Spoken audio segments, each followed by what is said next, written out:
हरे Krishna everyone. आज हम श्रीमद् भागवतम के दूसरे स्कंद के पहले अध्याय के 13वें श्लोक से कथा को स्टार्ट करने जा रहे हैं। रिपीट कर लेते हैं अब तक की कथा में हम लोगों ने क्या पढ़ा है। तो इस अध्याय की शुरुआत होती है, सुखदेव गोस्वामी जी परीक्षित महाराज के दो प्रश्नों का उत्तर दे रहे हैं। प्रश्न क्या थे कि किसी भी परिस्थिति में किसी जीव के लिए क्या कर्तव्य है, किसी भी जीव को हर सिचुएशन में क्या करना चाहिए, क्या नहीं करना चाहिए, और जो मरने वाला व्यक्ति है उसका कर्तव्य क्या है, उसको क्या करना चाहिए। तो सुखदेव गोस्वामी जी ने बताया कि जो आपने ये क्वेश्चन पूछा है ये बहुत अधिक लाभकारी है और यही पूछने योग्य विषय होना चाहिए। अगर किसी के मन में इच्छा हो ना मुझे कोई क्वेश्चन पूछना है, तो यही एक क्वेश्चन है जो हर एक को पूछना चाहिए, क्योंकि इससे जीवन के लक्ष्य की प्राप्ति होती है। लक्ष्य क्या है जीवन का? भगवान की प्राप्ति। ठीक है।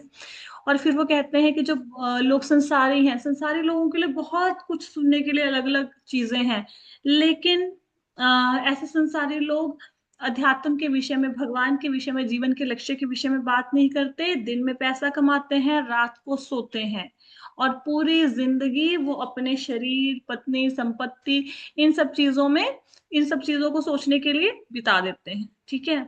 और वो कहते हैं कि जो लोग दुखों से मुक्ति पाना चाहते हैं उनको क्या करना चाहिए? उनको भगवान की महिमा का गान करना चाहिए, उनके बारे में सुनना चाहिए, उन्हें याद रखना चाहिए। और कोई व्यक्ति चाहे किसी भी एक्टिविटी में लगा हो, चाहे कोई व्यक्ति मेडिटेशन के रास्ते पे चल रहा हो, चाहे कोई भी सांख्य योग का ज्ञान अध्ययन कर रहा हो, मतलब ज्ञान के रास्ते पर चल रहा हो, कोई व्यक्ति कोई भी काम कर रहा है, चाहे वो वर्णाश्रम धर्म के आश्रम नियमों का पालन कर रहा हो, चाहे हम लोगों के लिए सोचो कि हम लोग जैसे घर की एक्टिविटीज कर रहे हैं, है ना, घर के अपने काम कर रहे हैं, जो भी काम हम कर रहे हैं, इसका लक्ष्य क्या है? इसका लक्ष्य ये होना चाहिए कि हमें अपने अंतिम समय में भगवान का स्मरण हो। चाहे कर्म योग, ज्ञान योग, जो भी मार्ग पर कोई व्यक्ति जा रहा है, उसको अंतिम समय में भगवान की याद आ जाए, भगवान का नाम उसके मुख से निकल जाए। यही सारी एक्टिविटीज का अल्टीमेट गोल होना चाहिए, एकमात्र गोल यही होना चाहिए। और इसके बिना अगर हम कोई एक्टिविटी कर रहे हैं वो सारी निरर्थक है। फिर उन्होंने बोला कि ये जो श्रीमद् भागवतम है इसको मैंने अपने पिताजी से, व्यास देव जी से मैंने इनका अध्ययन किया। हालांकि जो सुखदेव गोस्वामी थे वो परमानंद की सिचुएशन में थे। ठीक है। तो फिर भी वो भगवान की लीलाओं से आकर्षित हुए। सुखदेव गोस्वामी जैसे मुक्त आत्मा भी भगवान की लीलाएं सुनने के प्रति आकर्षित होते हैं, है ना। जो ये ऋषि मुनि हैं इतने बड़े बड़े, ये कुछ जीवन मृत्यु के चक्कर में उलझे नहीं हुए, फिर भी इन्हें भगवान की कथाएं सुनने में आनंद आता है ना। ये हम लोग तो चलो जीवन मृत्यु के चक्कर से पीछे छुड़ाने के लिए भगवान की कथा सुनता है कोई व्यक्ति, है ना, इस कारण से। लेकिन भगवान की लीलाएं इतनी आकर्षक है, हर एक को मोहित कर लेती हैं। और वो क्या कहते हैं, कहते चाहे हर एक व्यक्ति को भगवान के नाम का जाप करना चाहिए। चाहे कोई व्यक्ति मटेरियलिस्टिक है, उसको दुनिया के सुख भोग चाहिए, चाहे कोई व्यक्ति बिल्कुल वैरागी हो गया, उसको दुनिया से कुछ नहीं चाहिए। ठीक है। चाहे कोई अध्यात्म में लीन है, हर एक व्यक्ति के लिए भगवान का नाम जपना बहुत आवश्यक है, क्योंकि यही नाम जप ही एक ऐसा साधन है जिसमें पक्का आपको सक्सेस मिलेगी। और कोई भी आप साधन अपनाते हैं, कर्म योग, ज्ञान योग, ध्यान योग, उसमें सफलता मिलेगी या नहीं मिलेगी कुछ नहीं पता, लेकिन नाम जब जपोगे तब पक्का सफलता मिलेगी। किस काम में सफलता मिलेगी? कौन सी सफलता की बात हो रही है? कि हमें भगवान की प्राप्ति होगी, हमें जन्म मृत्यु के चक्कर से छुटकारा मिलेगा। अब ये कहते हैं कि अगर, अब सुखदेव गोस्वामी परीक्षित महाराज को एनकरेज कर रहे हैं। परीक्षित महाराज के मन में ये बात आ सकती है कि भाई आप कह रहे हैं भगवान के नाम को जपना चाहिए, लेकिन मेरे पास तो समय बहुत कम बचा है, मेरे पास तो सिर्फ 7 दिन ही बचे हैं। तो फिर सुखदेव गोस्वामी ने बताया कि अगर किसी व्यक्ति की आयु बहुत ज्यादा है तो उस लंबी आयु से क्या फायदा? कोई फायदा नहीं है जब तक वो व्यक्ति भगवान के नाम का जाप नहीं करता। हम्म।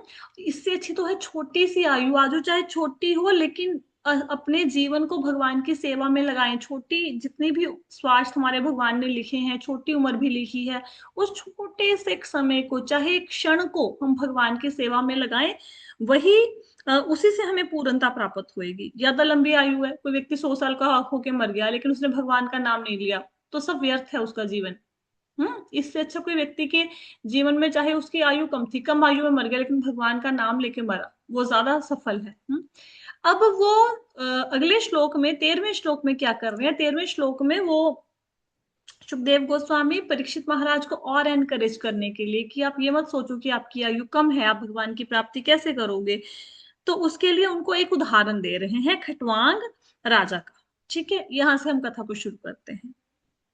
संत राजा खटवांग को जब यह बताया गया कि उनका जीवन केवल एक क्षण और शेष है, तो उन्होंने तुरंत स्वयं को सभी भौतिक गतिविधियों से मुक्त कर लिया और भगवान की शरण ली, जो सर्वोच्च सुरक्षा के स्रोत है। अब यहाँ पे क्या बताया गया है, आ, खटवांग महाराज देवताओं की सहायता करने के लिए स्वर्ग में गए। तो राक्षसों के साथ युद्ध करने के लिए, पहले के जमाने में जो राजा होते थे वो बहुत अधिक शक्तिशाली होते थे। अब तो हमें ऐसा लगता है ना कि देवता ज्यादा शक्तिशाली है, मनुष्य ज्यादा शक्तिशाली नहीं है। लेकिन प्राचीन काल में जो मानव होते थे वो बहुत शक्तिशाली होते थे। जैसे अर्जुन ने हेल्प की है ना देवताओं की, जाके निवात कवच नाम के राक्षसों को मारा। तो खटवांग महाराज एक महान राजा थे, उनको देवताओं ने आमंत्रित किया कि राक्षसों के साथ उनका युद्ध हो रहा है, उसमें उनकी सहायता करें। तो अब उनको बहुत समय हो गया युद्ध करते करते करते।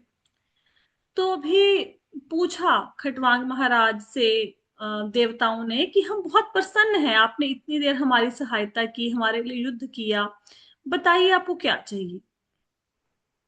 तो खटवांग महाराज ने बोला कि मुझे बस इतना बताओ कि मेरी आयु कितनी है। तो उन्होंने बोला कि आपकी आयु तो एक क्षण की बची है। हम्म तो खटवांग महाराज ने जैसे ही ये सुना कि एक क्षण जितनी आ, मेरी आयु है, तो उन्होंने इमीडिएटली स्वर्ग को छोड़ दिया और वो धरती पे आ गए। ठीक है, तो धरती पे आके उन्होंने एक क्षण को भगवान की भक्ति में लगाया, सिर्फ एक क्षण को, उतनी उम्र बची थी ना, तो बस एक क्षण को भगवान की भक्ति में लगाने से उनको सफलता प्राप्त हो गई, जीवन में भगवत प्राप्ति होगी। क्षण कितना होता है पता है किसी को? हम्म? एक क्षण कितना होता है? क्षण बहुत, सेकंड होता है। हाँ, बस पलक, हाँ, जितने पलक झपक। पलक झपकने जितना समय होता है, जितना आप पलक झपकने झपकने में लगाते हो ना, तो एक सेकंड जैसे समय को कहते हैं एक क्षण। हम्म मतलब एक सेकंड से भी थोड़ा सा कम ही होता है, ऐसे समझ लो। ठीक है, तो इतने समय को भगवान के नाम में उन्होंने लगाया और उन्होंने भगवान की प्राप्ति कर ली, है ना। तो राजा की आयु तो अभी 7 दिन की पड़ी है ना। तो राजा के पास तो बहुत अधिक समय है, 7 दिन बहुत ज्यादा है। जब खटवांग महाराज एक क्षण में भगवान की प्राप्ति कर सकते हैं, तो राजा के पास तो 7 दिन है।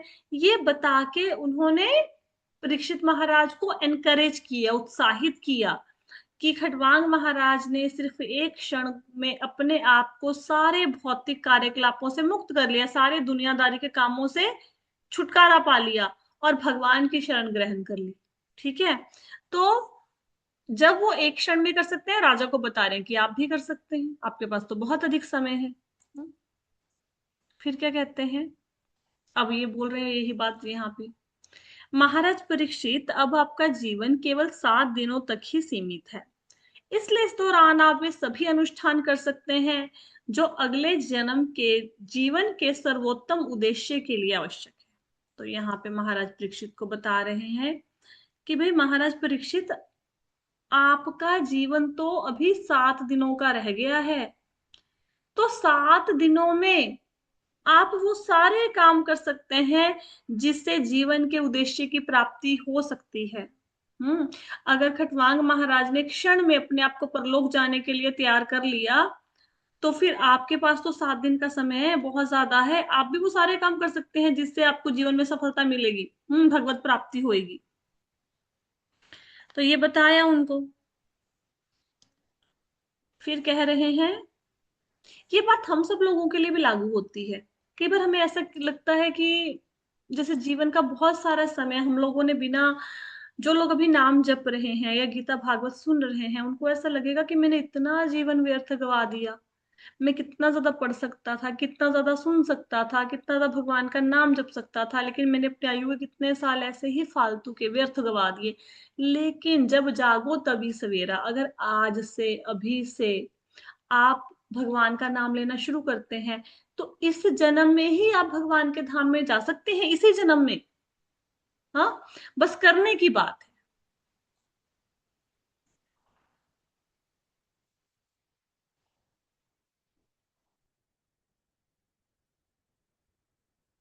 जीवन के अंतिम पड़ाव पर व्यक्ति को मृत्यु से भयभीत ना होने का साहस होना चाहिए, परंतु उसे भौतिक शरीर और उससे संबंधित चीजों और उससे जुड़ी सभी इच्छाओं का त्याग कर देना चाहिए। यहाँ पे क्या कह रहे हैं, नॉर्मली मनुष्य मृत्यु से डरते हैं, किसी को भी मरना अच्छा नहीं लगता। कहते हैं सारे कि मृत्यु आनी है, मुझे जब मृत्यु से डर नहीं लगता, लेकिन वास्तव में मृत्यु को कोई नहीं चाहता। हम्म। तो कहते हैं कि जीवन में कुछ ऐसा करना चाहिए कि हम अंत काल में मृत्यु से भयभीत ना हो। हम्म। हमें ऐसा लगता है कि मृत्यु के बाद तो कोई जीवन ही नहीं है, बस मृत्यु हुई सब खत्म। कई लोग कहते हैं ना, खाओ पियो ऐश करो, अगला जन्म किसने देखा है। मृत्यु क्या है? मृत्यु आपके अगले जीवन की शुरुआत है। चाहे वो इस रूप में हो, मनुष्य के रूप में हो, चाहे वो जानवर के रूप में हो, चाहे वो किसी देवता के रूप में हो, या फिर आपकी आध्यात्मिक यात्रा शुरू हो जाए, मृत्यु थोड़े ना होगी। एक्चुअल में कौन मरता है? कोई भी नहीं मरता। भगवान ने भगवत गीता में यही तो बताया है। तो हमें इतना अपने आप को ट्रेन करना चाहिए कि अंतिम समय में हम मृत्यु से भयभीत ना हों। और मृत्यु के समय पे क्या करें, जितनी भी हमारे संसारिकता की वस्तुएं हैं, उनसे हमें अपना पीछा छुड़ा लेना चाहिए। हमारा मोह ना ही किसी संसारिक पदार्थ में रहना चाहिए, ना ही हमारे संबंधों में हमारा मोह होना चाहिए। पति पत्नी, बेटा बेटी, माता पिता, इसमें ध्यान नहीं जाना चाहिए। अपने आप को इन सब से विरक्त कर लेना चाहिए। हम्म। और फिर क्या करना चाहिए अंतिम समय में? फिर भगवान का नाम लेना चाहिए, है ना। भगवान का नाम लोगे तो भगवान के धाम में पहुंच जाओगे सीधा। लेकिन इसके लिए आपको क्या करना पड़ेगा? प्रैक्टिस करनी पड़ेगी, है ना। ऐसे तो एकदम से भगवान का नाम निकलेगा नहीं, तो प्रैक्टिस करो। बेसिकली परीक्षित महाराज को बता रहे हैं कि आपके जीवन का अंतिम समय आने वाला है, आपको संसारिकता की सारी वस्तुओं को त्याग देना चाहिए, सारे मुख से अपने आप को मुक्त कर लेना चाहिए, और ऐसे अपने आप को तैयार करना चाहिए कि आपको मृत्यु से कोई भय ना हो। व्यक्ति को घर छोड़कर आत्म संयम का अभ्यास करना चाहिए, उसे नियमित रूप से किसी पवित्र स्थान पर स्नान करना चाहिए और विधिवत पवित्र किए गए एकांत स्थान पर बैठना चाहिए। तो यहाँ पे क्या बताया गया है? यहाँ पे बताया गया है कि भाई, अगर किसी की मृत्यु आने वाली हो, नजदीक हो, तो उसको क्या करना चाहिए? उसको सबसे पहले अपना घर छोड़ देना चाहिए। घर छोड़कर क्या करना चाहिए?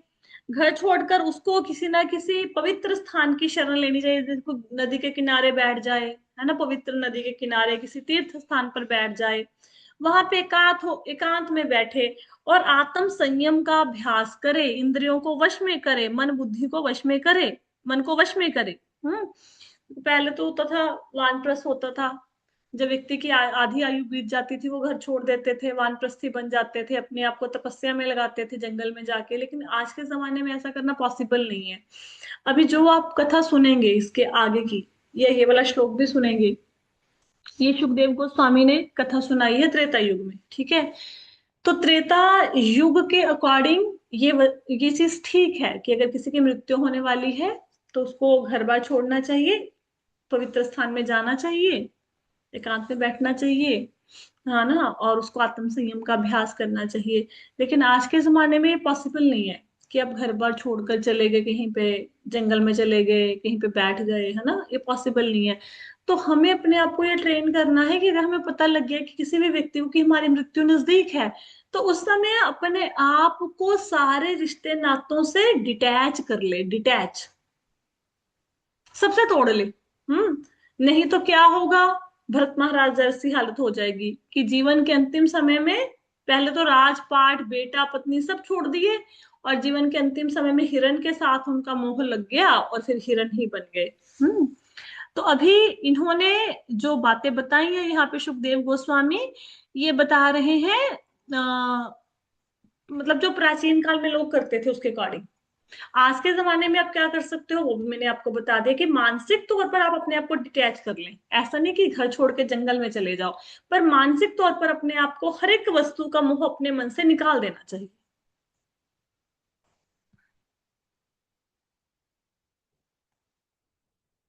अब बता रहे हैं कि अगर व्यक्ति मतलब घर बार छोड़ के चला जाए पवित्र स्थान पर, उसको करना क्या चाहिए आगे। उपरोक्त तरीके से बैठने के बाद मन को 3 दिव्य अक्षरों ओम का स्मरण कराएं, और श्वास प्रक्रिया को नियमित करके मन को इस प्रकार नियंत्रित करें कि दिव्य बीज को ना भूलें। तो ओमकार जो है ये 3 अक्षरों से मिलकर बना है, अ उ म। तो इसमें क्या है, वो ओमकार का जाप करे, श्वास को कंट्रोल करे, हाँ, मन में जाप करे इसका। और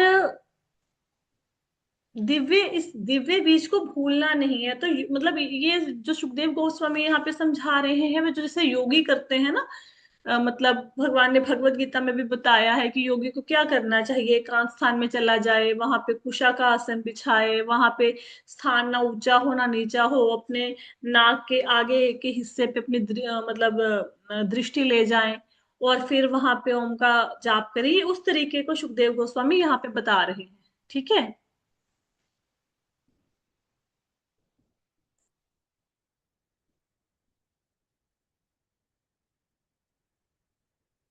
जैसे जैसे मन उत्तरोत्तर आध्यात्मिक होता जाता है, उसे इंद्रिय संबंधी गतिविधियों से दूर रखे और बुद्धि के बल पर इंद्रियों को वश में किया जा सकेगा। भौतिक गतिविधियों में अत्यधिक लीन मन को भगवान की सेवा में लगाया जा सकता है, और वह पूर्ण दिव्य चेतना में स्थिर हो सकता है।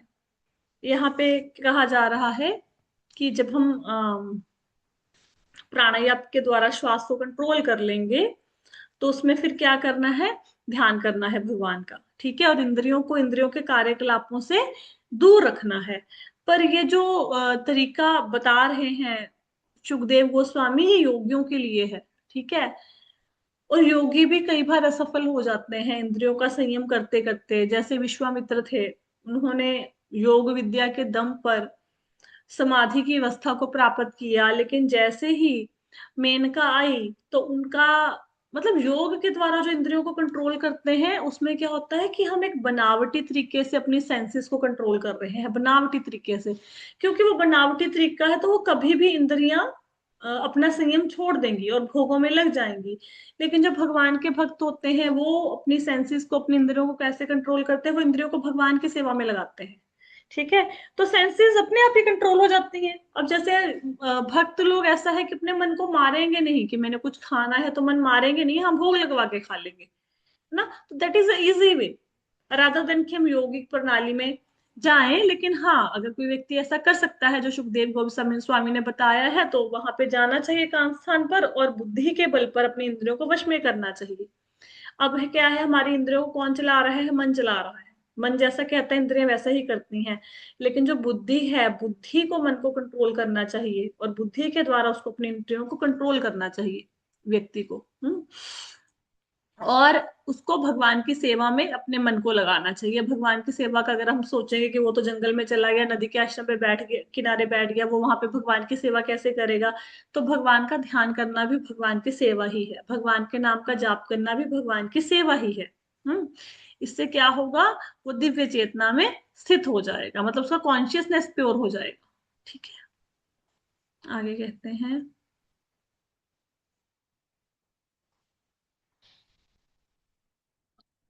भौतिक प्रकृति के भावुक स्वभाव से मन हमेशा विचलित रहता है और उसके ज्ञानी स्वभाव से भ्रमित रहता है, लेकिन विष्णु के साथ संबंध स्थापित करके इन धारणाओं को सुधारा जा सकता है और इनके द्वारा उत्पन्न अशुद्धियों को दूर करके शांति प्राप्त की जा सकती है।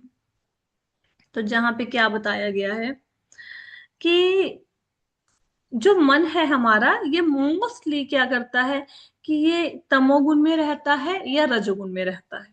मतलब जैसे व्यक्ति को आलस सताएगा, क्रोध आएगा, हाँ, अज्ञान अज्ञान का अंधकार छा जाएगा, ये सारे तमोगुण के लक्षण है। रजोगुण में क्या होता है, व्यक्ति ज्यादा से ज्यादा पैसा कमाना चाहता है, ज्यादा से ज्यादा काम करने की इच्छा होती है, काम के लिए बहुत पैशनेट होता है, ये सारा रजोगुण के लक्षण है। तो व्यक्ति मोस्टली तमोगुण और रजोगुण में रहता है। तो अगर कोई व्यक्ति भगवान के नाम को लेगा तो ये तमोगुण और रजोगुण है, ये धीरे धीरे खत्म होने शुरू हो जाएंगे और व्यक्ति सत्वगुण की तरफ बढ़ेगा। और उससे क्या होगा, जो उसके मन में विकार हैं, जो हमारे मन में काम क्रोध लोभ मोह इत्यादि विकार हैं, वो दूर हो जाएंगे और हमें शांति प्राप्त होगी। ठीक है, तो स्वभाव से जो हमारा मन है वो रजोगुनी या तमोगुनी है। लेकिन जब हम लोग भगवान का ध्यान करते हैं तो धीरे धीरे हमारा ये जो मन है ये कहाँ बढ़ता है, ये सतोगुण की तरफ बढ़ता है। आगे चलते हैं। मैंने ना 19th श्लोक शायद छोड़ दिया, सॉरी 20 पहले कर लिया। क्या कहते हैं कि just 1 minute, ये इंग्लिश में शुरू हो गया फिर से। 1 मिनट, इसको पहले हिंदी में करते हैं।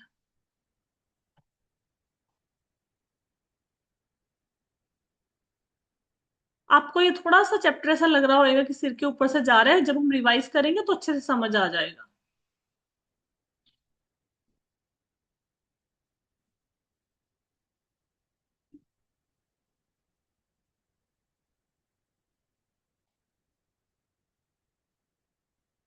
19th श्लोक हमारा छूट गया था। कहते इसके बाद अपने आप को विष्णु के अंगों का एक एक करके ध्यान करना चाहिए, संपूर्ण शरीर की अवधारणा से विचलित हुए बिना। इस प्रकार मन सभी इंद्रिय विषयों से मुक्त हो जाता है। चिंतन के लिए अन्य कोई विषय नहीं होना चाहिए, क्योंकि भगवान विष्णु परम सत्य हैं, इसलिए मन पूरी तरह उनमें एकाग्र हो जाता है। यहाँ पे क्या बताया कि पहले हमने क्या पढ़ा कि जिसकी मृत्यु पास में उसको घर छोड़ देना चाहिए। कहाँ जाना चाहिए, पवित्र स्थान पे जाना चाहिए।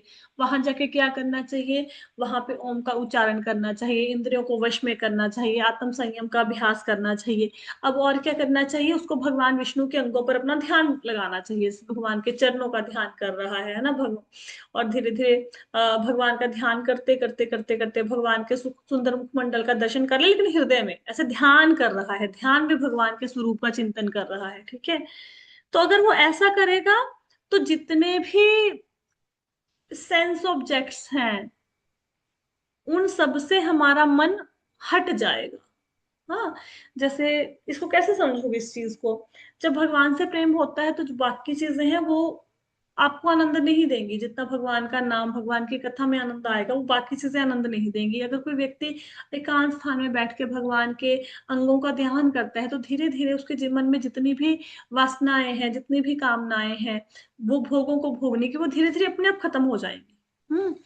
उसके सोचने के लिए और कोई विषय नहीं होना चाहिए। ऐसा नहीं है घर बार छोड़ दिया, वहां पे जाके जंगल में बैठ गया, नदी के किनारे बैठ गए, वहां पे जाके सोचने लग गया बेटी का क्या होगा, पत्नी का क्या होगा, जिनको मैं छोड़ आया हूँ, बेटे का क्या होगा। ये सब चीजें नहीं सोचनी है।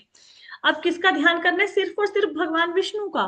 तो अगर विष्णु परम सत्य है, तो अगर मन को पूरी तरह से भगवान में लगा पाता है वो व्यक्ति, तभी उसके जीवन की सिद्धि मिलेगी उसको। अदरवाइज तो यहाँ से घर बार छोड़ के गया बाहर नदी के किनारे, वहां जाके घर में उसका मन है, फिर नदी के किनारे जाने का भी कोई बेनिफिट नहीं होगा। तो मन को पूरी तरह से भगवान के चिंतन में लगाना है। फिर आगे ये वाला श्लोक हमने कर लिया कि मन, बेसिकली मनुष्य का मन तमोगुण और रजोगुण में फंसा रहता है मोस्ट ऑफ द टाइम्स। लेकिन जब हम भगवान विष्णु का ध्यान करेंगे तो धीरे धीरे हमारा रजोगुण और तमोगुण खत्म होता जाएगा, हमारी अशुद्धियां, हमारे विकार दूर हो जाएंगे और हमें शांति मिलेगी। हे राजन स्मरण की इस प्रणाली हे राजन राजा स्मरण की इस प्रणाली द्वारा और भगवान की सर्व गुण पूर्ण व्यक्तिगत छवि के दर्शन करने की आदत में स्थिर रहने से व्यक्ति बहुत शीघ्र भगवान की प्रत्यक्ष शरण में, भक्ति में, सेवा प्राप्त कर सकता है। तो यहाँ पे क्या बताया गया है, तो जो भी ये जो ध्यान कर रहा है व्यक्ति, अकेला बैठ गया, ओम का उच्चारण किया, भगवान के अंगों का ध्यान किया, ये सब कुछ क्यों कर रहा है? ताकि भगवान के दर्शन हो और भगवान की सेवा प्राप्त हो। तो अगर कोई व्यक्ति कॉन्टिन्यूसली अपने मन को भगवान के दर्शन करने में लगा सके, मन में, मन के अंदर, तो बहुत शीघ्र, बहुत जल्दी वो साक्षात भगवान के दर्शन कर सकता है। इसको आप कैसे समझोगे? जैसे ध्रुव महाराज ने भगवान का दर्शन किया, लेकिन भगवान का दर्शन उन्होंने कहाँ किया? अपने अंतःस्थल में। पहले उनको मन में भगवान के दर्शन हुए, वो मन में भगवान विष्णु का ध्यान कर रहे थे, भगवान विष्णु के लगातार दर्शन कर रहे थे। तो जब भगवान आए तो उन्होंने आंखें नहीं खोली, क्योंकि वो मन में जो भगवान का ध्यान कर रहे थे उसी में लीन थे। तो पहले मन में दर्शन करे, अगर मन में दर्शन करेगा, मन में हमेशा भगवान का चिंतन करेगा, तो डायरेक्ट साक्षात सामने सामने भगवान को देख सकता है व्यक्ति। राइट।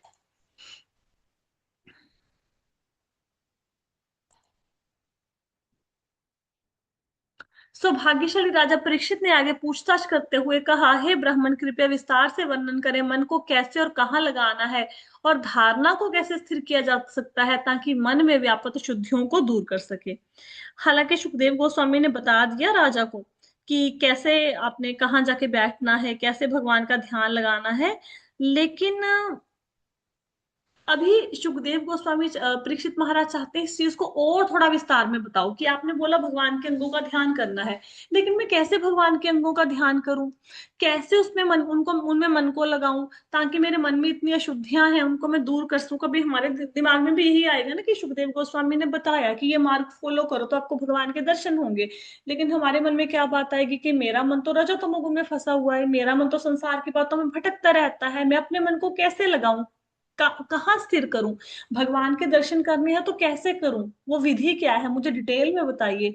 तो सुखदेव गोस्वामी जो आगे वाले श्लोक हैं, 23 नंबर श्लोक से, वहां से उनको वो विधि विस्तार में बताएंगे, ठीक है, जिसके बारे में हम कल चर्चा करेंगे।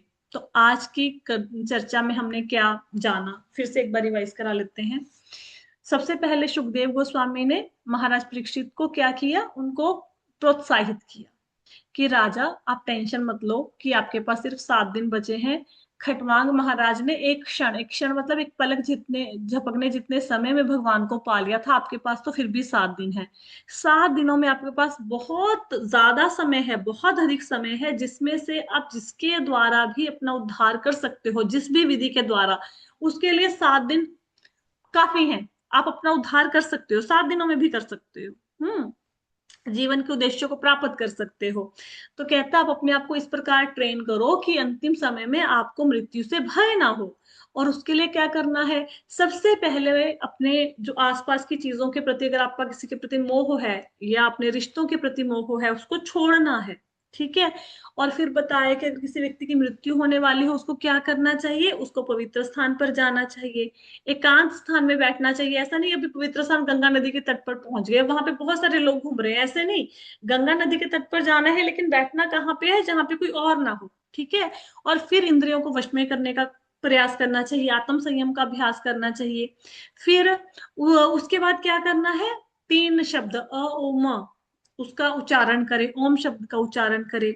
उसके बाद क्या करे? इंद्रियों को सारी को वश में करे, ठीक है। जैसे जैसे मन इसमें आगे बढ़ता जाएगा, वैसे वैसे वो भगवान की सेवा में लगता जाएगा। फिर भगवान के शरीर के एक एक अंग का ध्यान करे। हाँ, जैसे जैसे भगवान का ध्यान करता जाएगा, वैसे वैसे मन और निर्मल हो जाएगा। तमोगुण और रजोगुण खत्म हो जाएंगे। तो कहते इस प्रकार जो आपके मन के अंदर विकार हैं, अशुद्धियां हैं, उनका निवारण हो जाएगा। तो कहते अगर आप ऐसा करोगे, एकांत स्थान पे जाके भगवान का ध्यान करोगे, भगवान के अंगों का, तो अभी तो मन में दर्शन कर रहे हो, फिर साक्षात भगवान के दर्शन होंगे। तो राजा ने बोला कि नहीं, मुझे दोबारा से बताइए, कैसे मन को लगाऊं, कहाँ लगाऊं, ठीक है, मैं क्या करूं कि मेरे मेरे मन के सारे कलमश दूर हो जाए। तो राजा ने अब फिर से ये प्रश्न किया है, ठीक है। एक प्रश्न का उत्तर तो दे दिया ना कि व्यक्ति को हर समय क्या करना चाहिए, कहते हर समय भगवान के नाम का जाप करना चाहिए, यही करना है, किसी भी परिस्थिति में यही करना है। ये सुखदेव गोस्वामी ने उत्तर दे दिया है उनको, ठीक है। अब वो आगे पूछताछ कर रहे हैं इसी के विषय में, ताकि भगवान में ज्यादा मन को लगा सके और अध्यात्म में गहरे डूब सके, ठीक है। अब तक की कथा में किसी को कोई प्रश्न है? नहीं है? ठीक है फिर हरे कृष्णा माता जी। कृष्ण। हरे कृष्णा माता जी। हरे कृष्णा। माता जी, वो जो जो जिस विधि का वर्णन हुआ है, तो यही विधि विदुर जी ने महाराज युधिष्ठिर जी को बताई थी। युधिष्ठिर नहीं, ने। युधिष्ठिर नहीं वो। हाँ जी। हाँ, धृतराष्ट्र को क्या विधि बताई थी? हाँ, उन्होंने ऐसे ही अभ्यास किया था, जैसे वो चले गए उत्तर दिशा की तरफ ले गए, फिर उनको बोला कि दिन में भाई 3 बार स्नान करना है। 3 बार स्नान करना, और मन को पूरी तरह से, मतलब जो इंद्रियों हमारी ऐसी जाती है ना इंद्रियां, अब जैसे हम लोग बैठे हैं, सडनली हमें लगेगा कि भूख लगी है, 2 बज गए हैं, खाना खाने का टाइम हो गया है, ठीक है, अब खाने में भी खाना अच्छा चाहिए, ठीक है, तो या फिर बैठे हैं, बैठे बैठे क्या करेंगे, मोबाइल खोल के बैठ जाएंगे, कोई काम नहीं मिलेगा, व्हाट्सएप देखना शुरू कर देंगे, फेसबुक देखनी शुरू कर देंगे, है ना, कुछ सुनने लग जाएंगे, तो हमारी इंद्रियां इधर उधर भाग रही। तो उनको बताया कि भाई 3 बार स्नान करना है, फिर वहां पे योगाभ्यास करने के लिए बोला, अपनी इंद्रियों को, मन को कैसे वश में करना है, वो टेक्निक बताई। उसके बाद वो 7 दिनों तक इस टेक्निक का अभ्यास करते रहे, योग सिखाए उनको, योग विद्या सिखाई। और फिर इसके बाद उन्होंने अपने शरीर में से ही योग शक्ति के द्वारा जो उन्होंने आग प्रकट की, धृतराष्ट्र ने उससे अपने आप को भस्म कर लिया, और जो गांधारी थी वो भी उनके पीछे पीछे उस आग में, कुटिया में प्रवेश कर गई, उसमें वो भी भस्म हो गई। तो ये विधि सिखाई जाती थी, योग विद्या की विधि प्राचीन काल में सिखाई जाती थी। जैसे ध्रुव महाराज थे, वो 5 साल के थे, तो 5 साल की एज में भी वो अभ्यास कर पाए, है ना, भगवान की भक्ति का, एक टांग पे खड़े होना है, सांस को कैसे कंट्रोल करना है। अब हमारे 5 साल के बच्चे को कह दो कि ये करना है, उसको समझ आएगा? उनको नहीं समझ आएगा, क्योंकि प्राचीन काल में ट्रेन किया जाता था इस प्रकार से लोगों को, ठीक है। आज के जमाने में ना ही तो वो ट्रेनिंग देने वाले लोग हैं, और ना ही व्यक्ति ही ऐसे हैं कि ट्रेन हो पाए। तो इसलिए फिर सबसे इजी जो है इस जमाने में, वो सिर्फ भगवान के नाम का जाप है, जो हम कर सकते हैं। बाकी कोई विधि को सीखना या सीख के अभ्यास करना और उसमें सफलता मिलना, उन तीनों में डाउट है। सिखाने वाला भी सही मिलेगा कि नहीं ये नहीं पता, सीखोगे कैसे वो भी नहीं पता, और फिर उसके बाद उसको अभ्यास करते करते सच में सफलता मिलेगी कि नहीं ये भी नहीं पता। राइट? और कोई क्वेश्चन है? जी माता जी।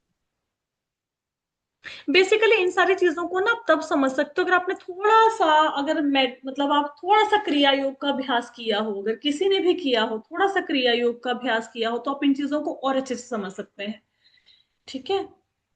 तो वो कैसे करते हैं, उसके लिए फिर प्रॉपर प्रोसीजर होता है, क्रिया योग वाले ना। माता जी, ब्रीथिंग एक्सरसाइजेस कह रहे हो आप? It's not breathing exercise, breathing exercise तो बहुत इजी है, ऐसे प्राणायाम तो चलो हर कोई बंदा कर ही लेता है, वो एक लॉन्ग स्टेप्स होते हैं, एक के बाद एक के बाद एक स्टेप, ठीक है। वो प्रॉपर ट्रेनिंग है क्रिया योग की। अब वो कोई कराने वाला मिले तो समझ में आएगा आपको, राइट। नहीं माता जी, बस समझ गए। तो हमारे लिए यही ठीक है।